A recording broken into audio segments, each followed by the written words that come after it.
between those men. There are a lot of indicators if you're paying attention. I want to go to a good college so I can have a fruitful life. Annie, you're not going to school like this now. I think we are 5 years away from never leaving our homes again. No. What's happening? What's the matter with you all? Press the power supply button of the CPU box and switch on the monitor. Wait for the machine to completely load the operating system. Simple conditioning. Once the operating system is loaded, a screen called desktop appears. Now you are ready to work on the computer. Here is a world of communication, Some behaviors are far more mysterious. bringing together all people in a new era of understanding. Why is it that only humans can communicate using symbols? Hey, wait a minute. All of a sudden, our lives have become a sort of Tales from the Crypt, Gremlins type of What's down here? fairy tale moral story, This is your grandfather's store? where a chance encounter that brings the protagonist to an ancient shop of secrets full of eccentric treasures What is that? becomes entangled in a devil's bargain, a genie dilemma, a monkey's paw, Chinese finger trap, careful what you wish for type of situation. Unless and until we have a vaccine, then I suspect that we're going to have to live with some degree of constraint because of the nature of the... Take it! This part isn't about the virus at all. It's about following orders. Not doing what you're told. Oh, hey, man. It becomes an enchantment and a trap that redirects the outcome, and an allurement that entices the user with the magic of new possibilities, a new technology, and powers. Ultimately, it's always about power. Remember how it started. It's to avoid overwhelming our hospital systems. Flattening the curve. In other words, reduce the number of people that die. Enter in cybernetics. Yes, we dealt with this in an entire section of our film, The Minds of Men. And it's still not that well understood. It's probably the least considered part of our film. It's very murky in many people's minds. All centered around man-computer symbiosis.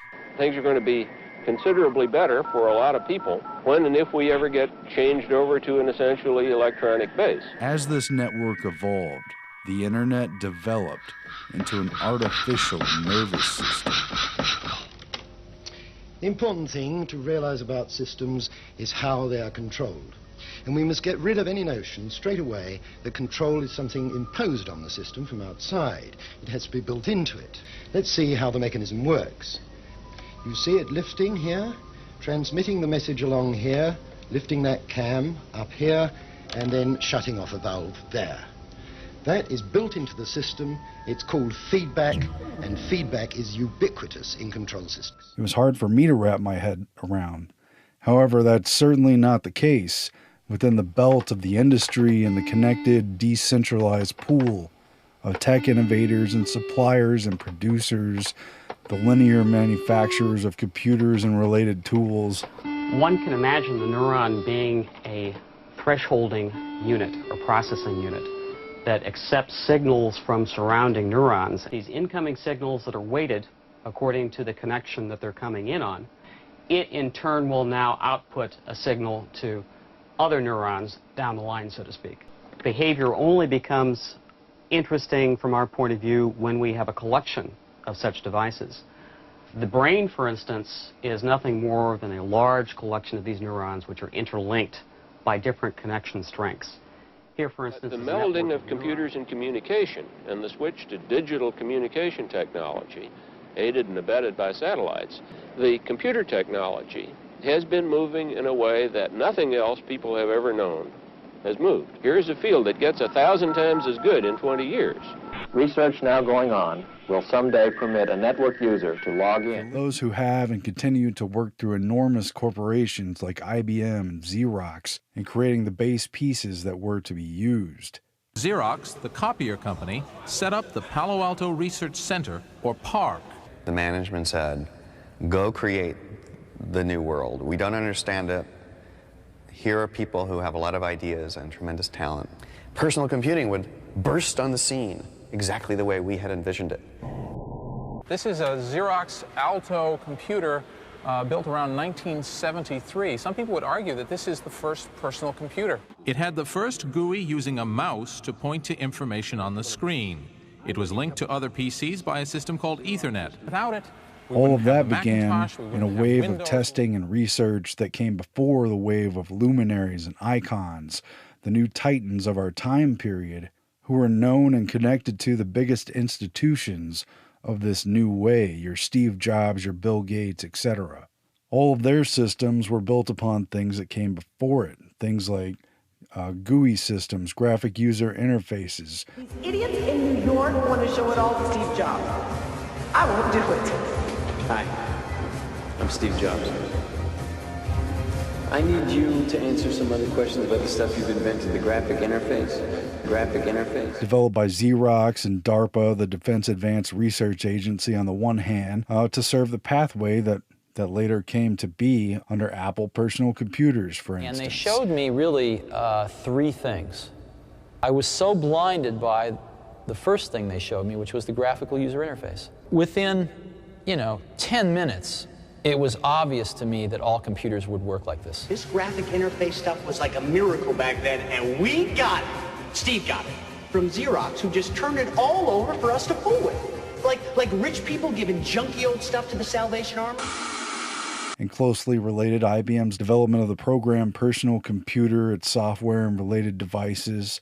Windows software wasn't invented by Microsoft as much as it was tweaked by it, and their business plan was largely a spin-off of functions that IBM envisioned but wasn't allowed to do under antitrust lawsuits and other regulations that prevented them from being a total monopoly. It was a Seattle programmer and software developer who wrote and created the backbone of what became Windows, and it was Gates and his cohorts at Microsoft who bought it off of this software developer for a now stinging sum of maybe $50,000, I forget exactly what it was, a pittance compared to the massive fortune that's come from it. I mean, give me a break. You've got this interrelationship between control and institutions and bureaucracy and the innovations and creations and technology that has the power to destroy that. Lets people from around the world share music files. And yet when it bounces back, it creates new institutions and new forms of control. It's like a ping pong game, very much an Atari Pong system, back and forth between white hat, freeware, giveaway innovators who joyously upend the playing field and massively, almost instantly distribute benefits to people, free software, access to media and information they never dreamed of. And it's even better when the white hat is gray and it's a Robin Hood hacker, a V for Vendetta, an anonymous leaker, a Napster of free music, for instance, however shady. All of this is interrelated. One side is controlling with licenses and strictures. Another side deals with perception, mediation, the direction of images in the sense of representation, symbolism, the misconstruction of perception, even to the point of idol worship. What are we? What are we pursuing? What are we doing? And yet another side deals with the deconstruction and reintegration, modified by the cybernetic process of input and output, of problem, reaction, and its solution. The negative feedback from the flywheel to the slide valve letting in the steam. This kept the machine oscillating and turning. Recorded the total spectrum of human experience. Interleaked with a computer. A tapestry woven from the memories of past sensations. Such a device may also use data from previous experience to predict the future. Ever growing and unique in each of us. The existing natural reflexes are essentially part of the same mechanism that can inform all purposeful activity in automata. An Ouroboros of death and rebirth, of destruction and reconstruction, a repeating phase of life as old as nature and the seasons. Some behaviors are far more mysterious. Why is it that only humans can communicate using symbols?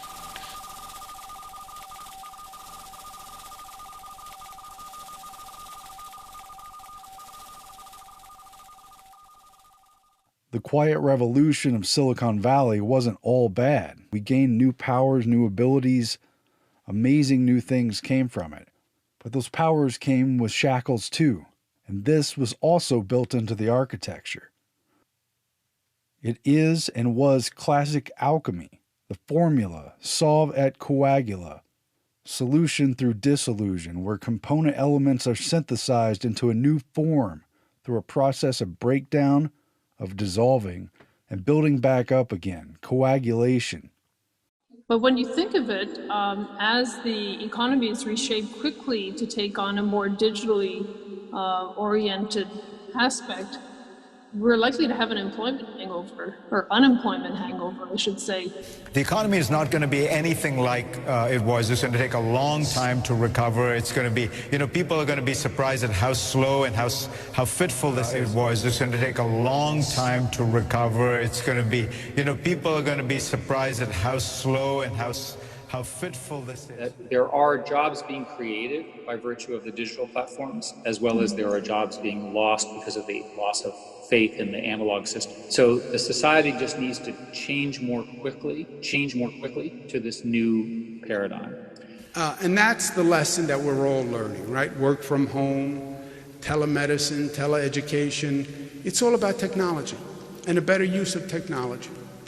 And really incorporating the lessons into that. And probably the best mind in this country, if not on the globe, to do this is, I believe, a true visionary, especially in the field of technology, and that's Eric Schmidt.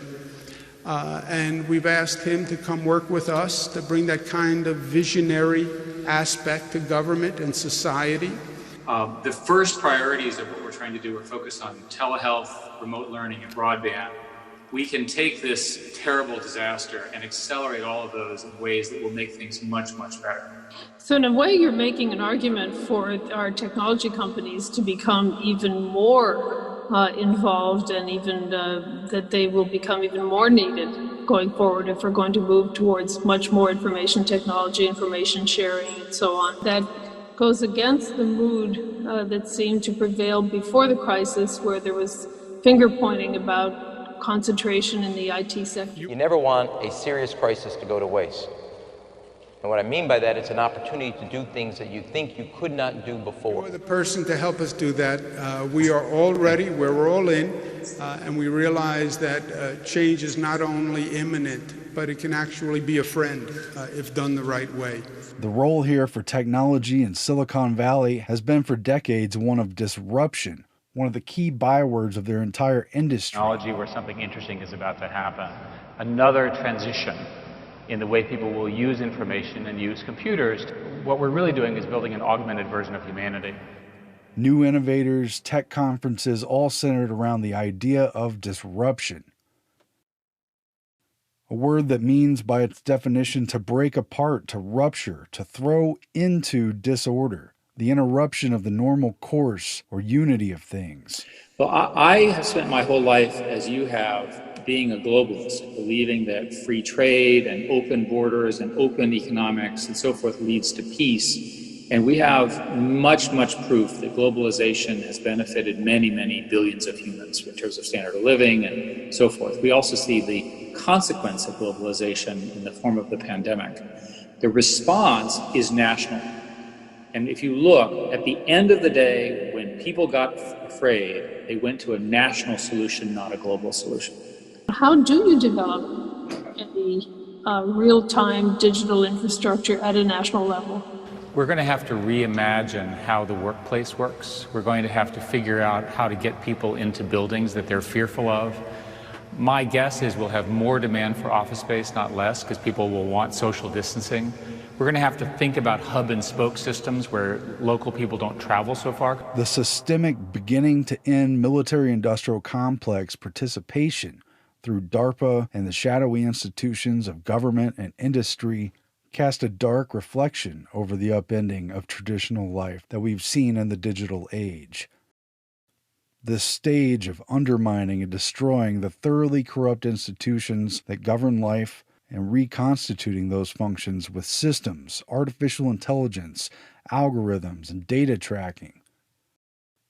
All the benefits and the pitfalls of technology. You can't participate in this new economy without access to the internet. It's how you're going to learn, it's how you're going to deliver services, it's how you're going to market. By the way, it's how you're going to sell. Another area is education. We went to remote learning overnight. That's what happens when you close the schools. Okay, all the students go home, we're going to go to remote learning. Well, what is remote learning? And we weren't really ready for it. We had all talked about it, thought about it. There was some, but we were not really prepared to do it. How do we really learn those lessons? And we went to Bill Gates, and he's going to work with us on reimagining the education system. And I want to thank him very much. How do you create a testing and tracing system? Yes, we have to do this for COVID, but we're not going to go through all of this trouble and then just forget it. This will happen again. Some people say this virus comes back in the fall or the winter, or there'll be another health emergency. But Michael Bloomberg has generously said that he would work with us and use his philanthropy to develop that testing and tracing.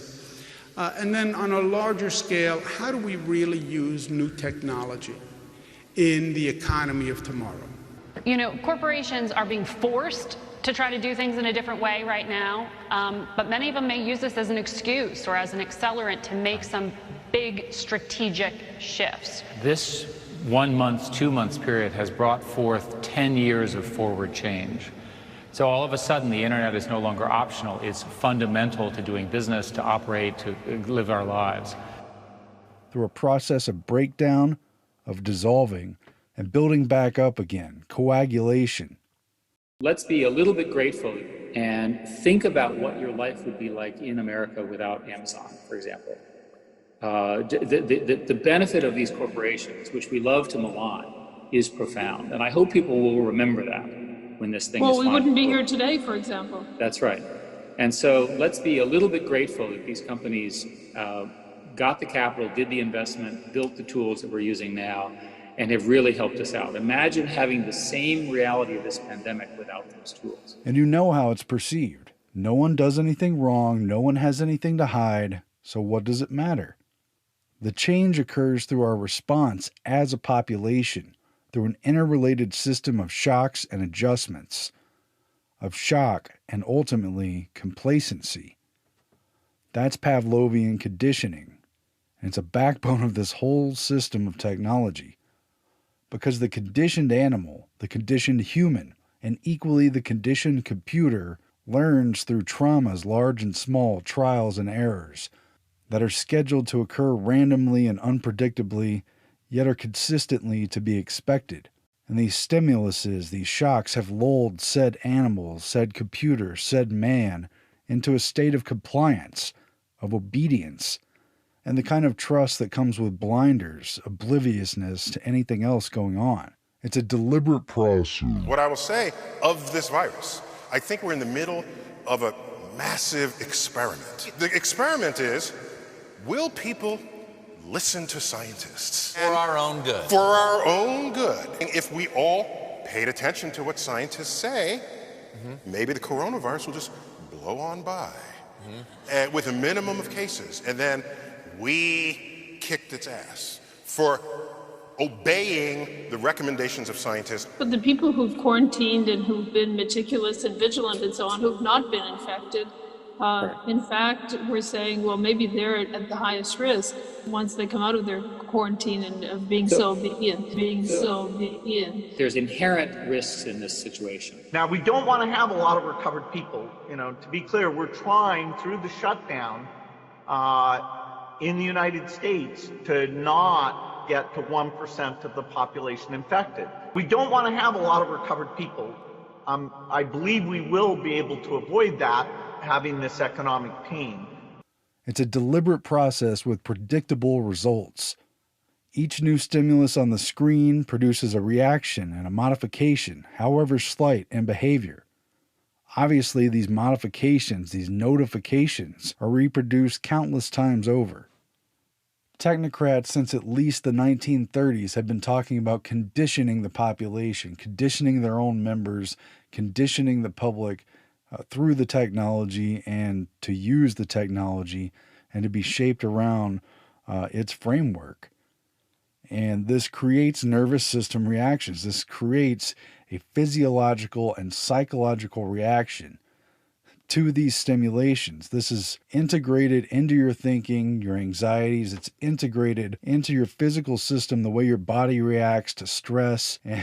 It's total.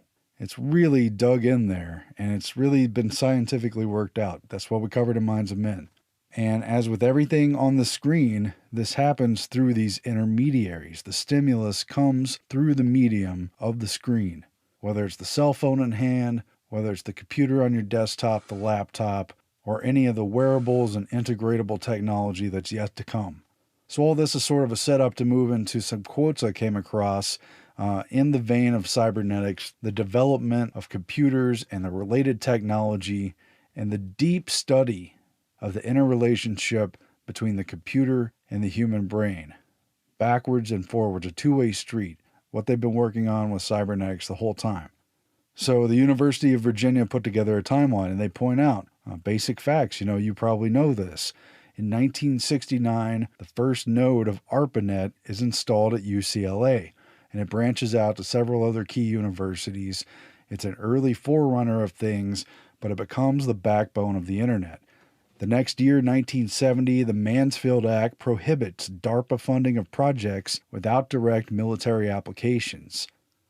Does technology connecting people? Does something having to do with society and populations and academia, peer-to-peer research, communications? Does this involve a military application? I guess that depends on how you look at the situation and probably who you ask. 2 years before all this, Doug Engelbart introduces computer researchers at a conference near San Francisco to the graphical user interface, a computer screen with windows, and to the mouse, transforming the quote computer display into the surface of contact, the interface between human and machine. At the same time, Engelbart's Augmentation Laboratory, which was ARPA funded, began to use the computer as a means of human-to-human interaction, with primitive electronic mail, collective journals, and group interaction.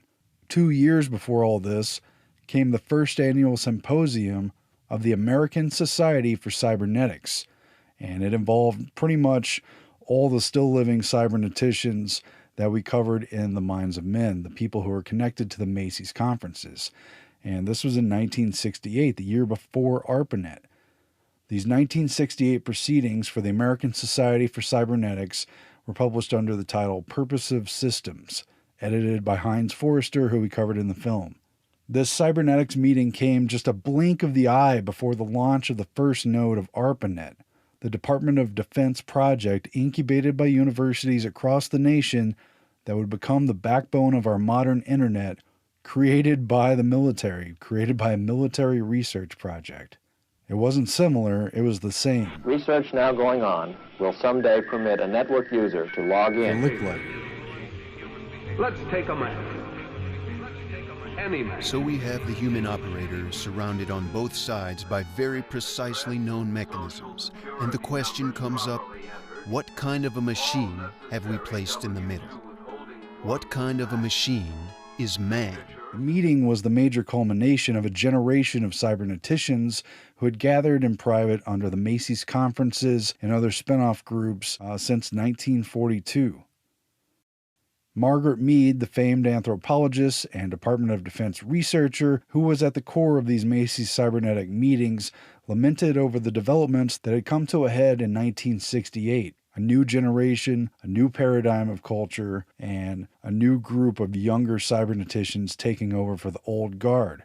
And she's quoted in the Purposeful Systems books, which reads, Mead from Symposium Proceedings.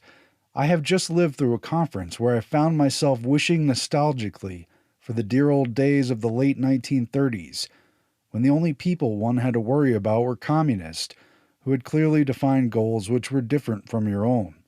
But in this recent conference, there were groups of young people whose only goals was to disrupt, who called meetings and then discussed in public such questions as whether they should stay in the conference and subvert it or walk out and get more publicity. When one asked what their aim was, they had no answer, only a loose rationale of the desirability of disrupting all the establishments, even the ones they had themselves created.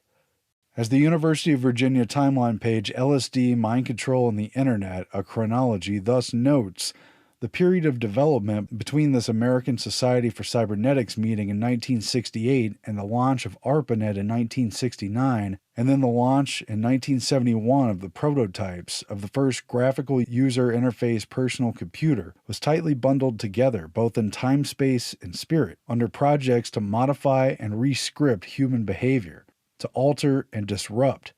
A project that started under military design, but which always had implications for general society and indeed the entirety of humanity. Of all the tools in their kit, it is the conditioning process, input, output, the stimulus and response, which gives the most wiggle room, the greatest potential for change, for quote-unquote improvements and quote-unquote advancements in the human system, whether they in fact benefit the populations of humanity themselves or just the prerogatives and directives of those at the steering wheel, of those at the helm. Today, we've seen the moment where all society grinds to a halt over news and media reports, general health warnings, schools, businesses, and shopping is upended. Brick-and-mortar establishments of everything but groceries is suspended.